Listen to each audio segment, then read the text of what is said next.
I felt the need to do this last video, let's say for an intellectual need of mine.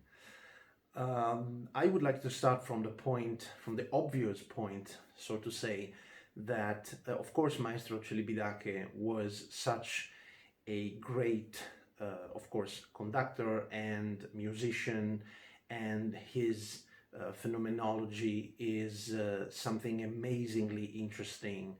And so, of course, I really think that every musician should just try to go through it and trying to understand, and do not just, sell him short, saying, okay, this is an old school man, following all the traditions. We are not interested anymore in those things. I sincerely think that those who speak like this are very wrong. But on the other hand, I would also like to say that those who idealize the man, worship the man, divinize, deify the man, are wrong as well.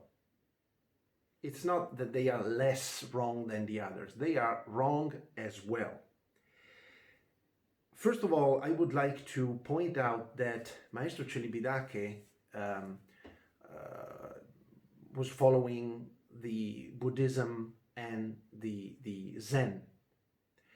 So first of all, the very basic thing about that is detachment from everything, especially from material things, and also impermanence, which means nothing lasts.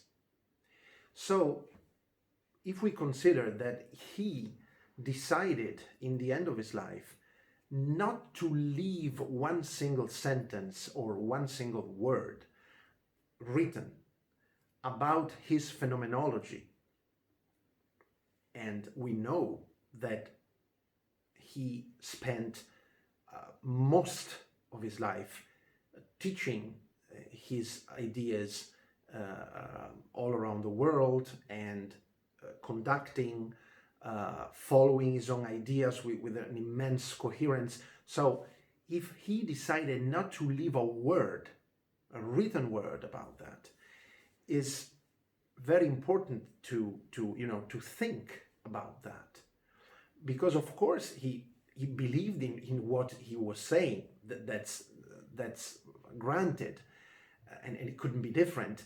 But anyway, he realized that you don't have to fix what must be fluent. You know what I mean? So this is a very important starting point also to understand this amazing personality and this character, I would like to say. When I hear people saying only his performances, only his recordings are good enough to to achieve the perfect development of the tension of a piece, and all the others, and listen carefully, I'm not saying this or that musician, I'm talking about all the rest, okay, in the history of recordings, is not enough, is not comparable to the recordings of Maestro Celibidache. Well, when I hear these things, I'm pretty convinced that these are completely silly things to say. And not because I underestimate Maestro Celibidache. I'm here and I made a few videos about his theories. So I mean, I'm pretty convinced that he said wonderful things with phenomenology, etc. But when you say only his recordings can do, well, you go far beyond the limit. There are great musicians, and also Celibidache liked and loved a lot of them. I can just pick a few names. I can think of Victor de Sabata, who was just considered almost a god by Celibidache himself. Maestro Ferrara, Celibidache said about him, he was very instinctive, but amazingly gifted. I think about Rafael Kubelik, another great musician from Celibidache's words. And of course, I cannot think only of those who Celibidache liked so much, but I think of great musicians. Like, I don't know, I can pick Bruno Walter, I can pick Leonard Bernstein, just to mention few of them. Okay, so can we really say that all the recordings of these people are, you know, not even close to Celibidache's standard? I think this is really silly to say. There are people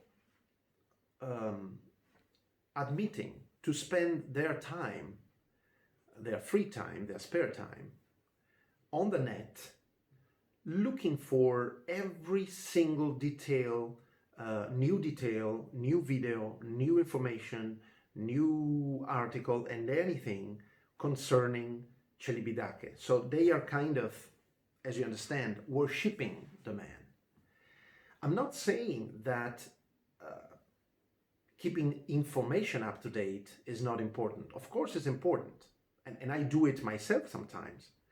But when this research becomes something like, you know, I'm crazy, I'm mad about it, I have to look for everything every day, because if I don't do it, I'm just sleepless.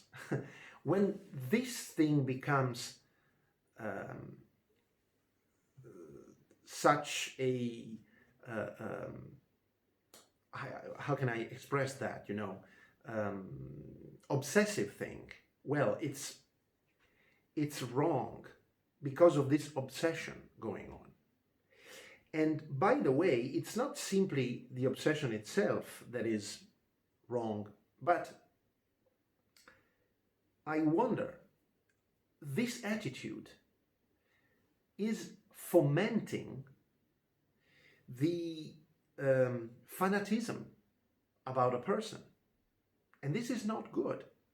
This is not good for those who are really interested in Celibidache's studies. And this is also wrong for Celibidache himself. Because when you do this, when you feed this obsession, okay, you debase the greatness of the man. You degrade his name. This is the result. Because some people that might be interested in knowing Celibidache better and phenomenology, etc., when they come to know these people who, you know, look like real Talibans, if you understand what I mean, real Talibans of these things, they get scared in a way. They say, well, I don't need a new religion, okay? I don't need a new creed. I just want to know music better. I want to be informed. I want to study. I want to go deeper into things. But I don't want a new religion. And of course, this is not a religion. And Celibidache didn't want to say that this is a religion, of course. But these people behaving like this on the net, especially on social media, they are kind of sending out this message. This is the truth. This is the gospel truth. You know, I have the commandments, and now we have the truth. We don't need anything else. We can stop searching. We can stop doubting. We can stop anything because we have it. So now we are in the nirvana and everything is achieved, and thank you and goodbye to anyone else. This is not an intelligent attitude, and this is not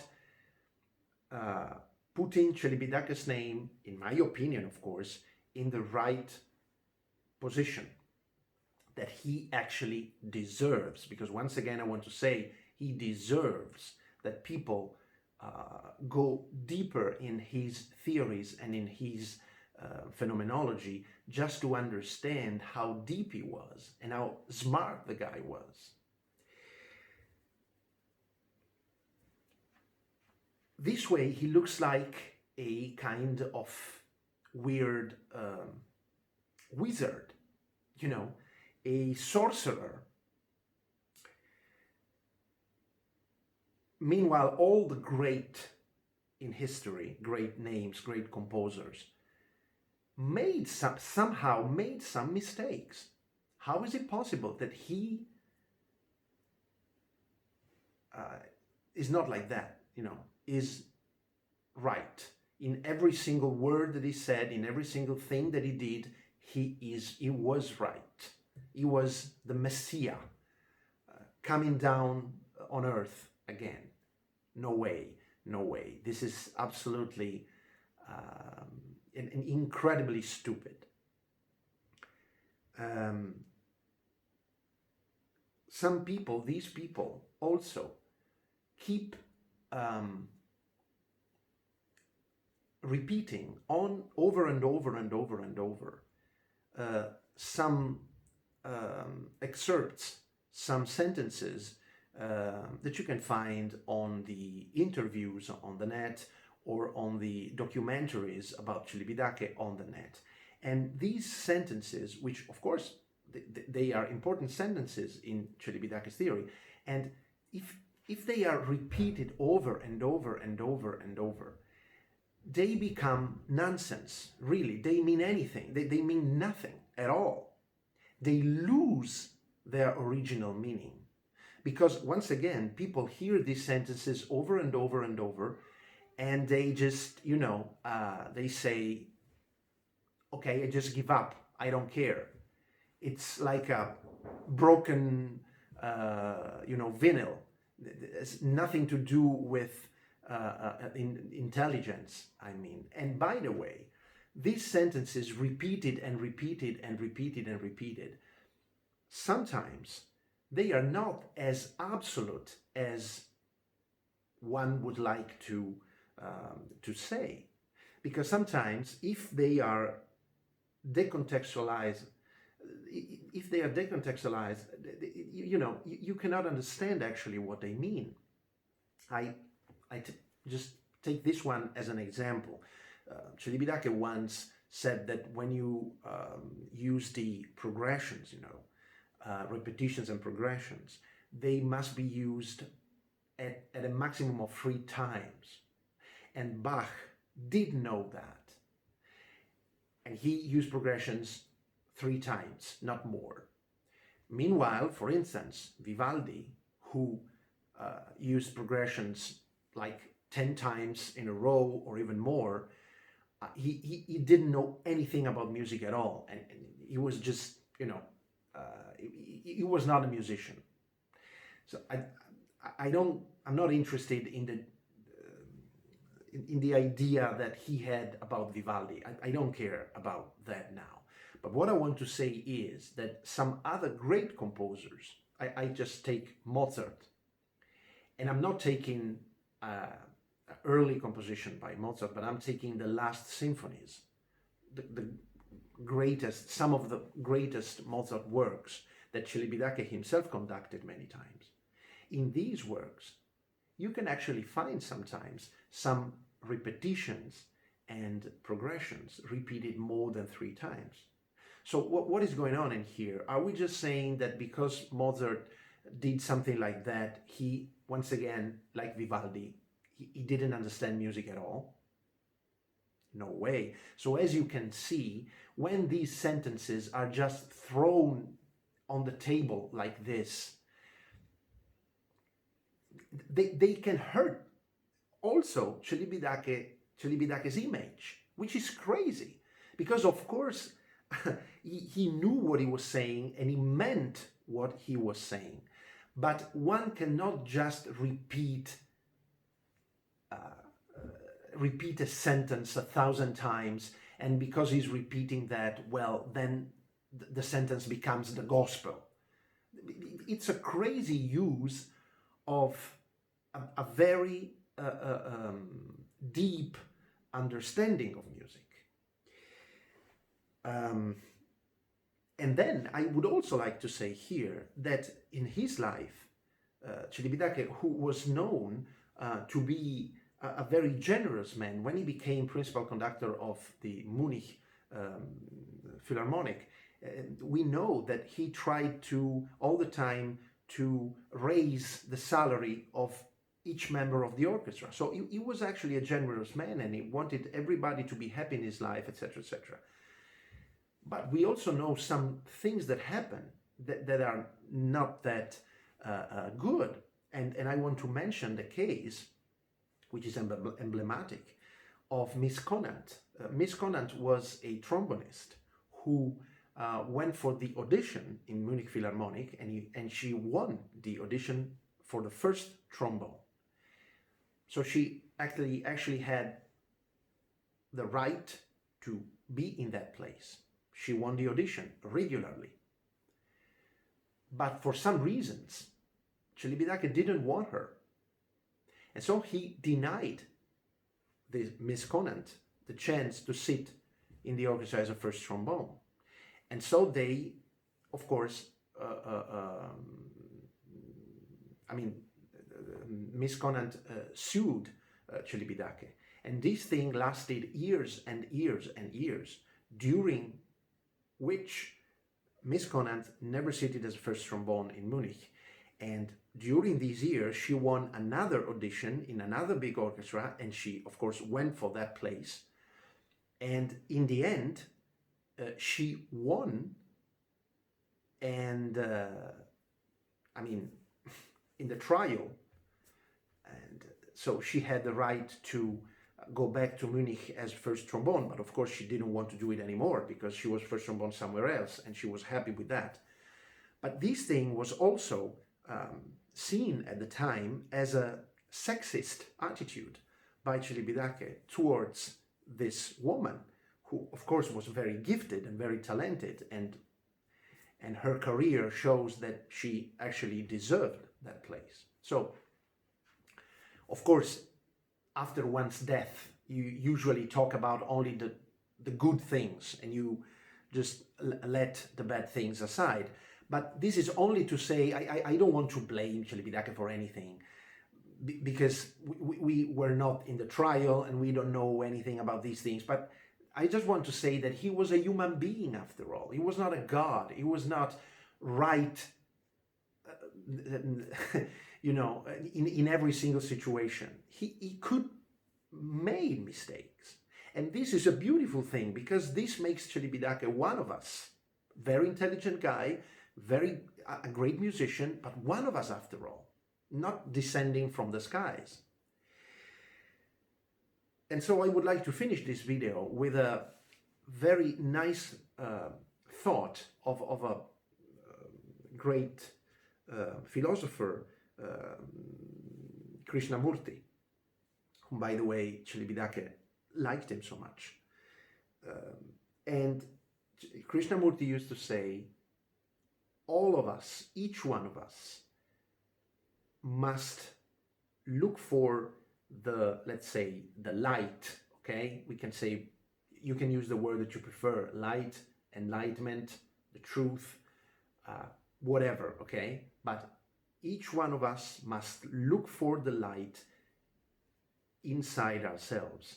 We cannot possibly find this light in something which is outside. We cannot find it in a guru. We cannot find it in an ideal, in a party, in a whatever.